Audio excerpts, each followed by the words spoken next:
Donc une lecture extraite du recueil Torticolis, qui est une revue qui paraît à Châteauroux et qui regroupe des écrivains du coin, mais pas que.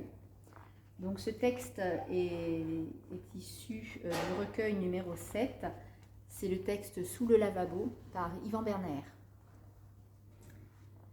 Certaines nuits, je revisite les lieux, je les réinvente. J'ai environ 8 ans, je suis habillée comme je l'étais à 12, lors d'un voyage scolaire en Allemagne, au cours duquel j'avais volé un porte-clés. Il y a au fond de la chambre de mes grands-parents, sous le lavabo, un passage dérobé, juste assez grand pour mon corps. Je m'y glisse. Je débouche sur un large couloir obstrué à gauche, mais qui s'allonge à droite en ombre grise. La lumière s'y faufile par des fentes dans le mur, verdie par des feuilles de lierre. Personne ne connaît cet endroit, et si j'en sors, je le sais pour l'avoir rêvé plusieurs fois, je ne pourrai y revenir de sitôt. Il me faudra attendre des dispositions de l'âme, une alchimie d'avant-sommeil. Je reste dans le corridor, sans bruit faire. Je n'ai pas peur, au contraire. Je suis heureux. Heureux comme du temps de mon enfance.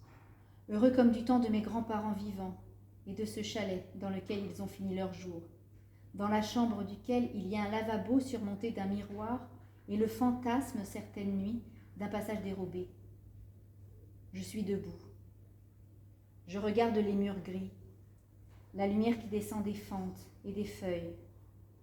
Si je me penche, je trouve une pièce sur le sol. Je peux recommencer autant de fois que cela me chante. Les pièces s'y multiplient comme dans une fontaine à vœux.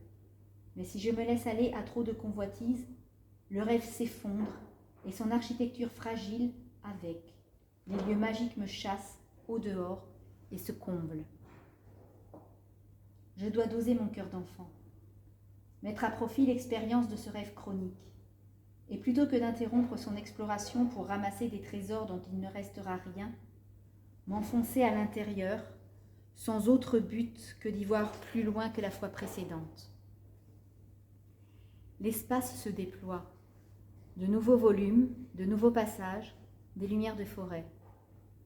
Allant par ces profondeurs, j'ai conscience que le monde réel affleure à quelques centimètres, lèche l'autre côté des murs, et qu'il me suffirait de poser l'oreille dessus pour entendre mon grand-père remuer ses pots de peinture, sa télé branchée sur le mondial de football 82, ma grand-mère actionner son moulin à légumes ou emballer son sucre dans des sacs plastiques.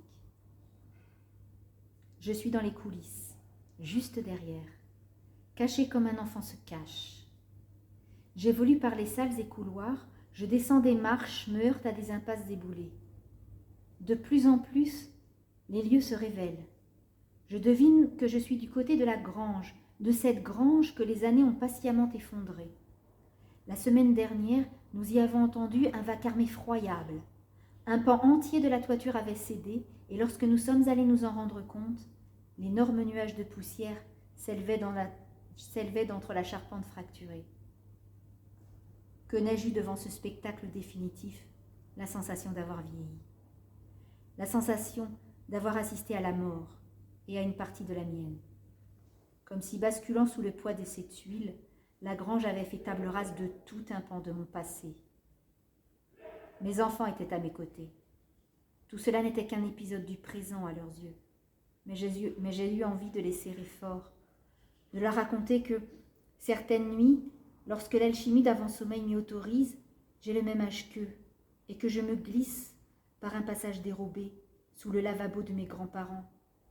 Que dans cet endroit onirique où il me faut me méfier des trésors, la vie s'entête à repousser ses cendres, et que la grange est encore debout, défiant le ciel comme une montagne, feignant l'éternité avec une telle patience que l'on serait tenté d'y croire.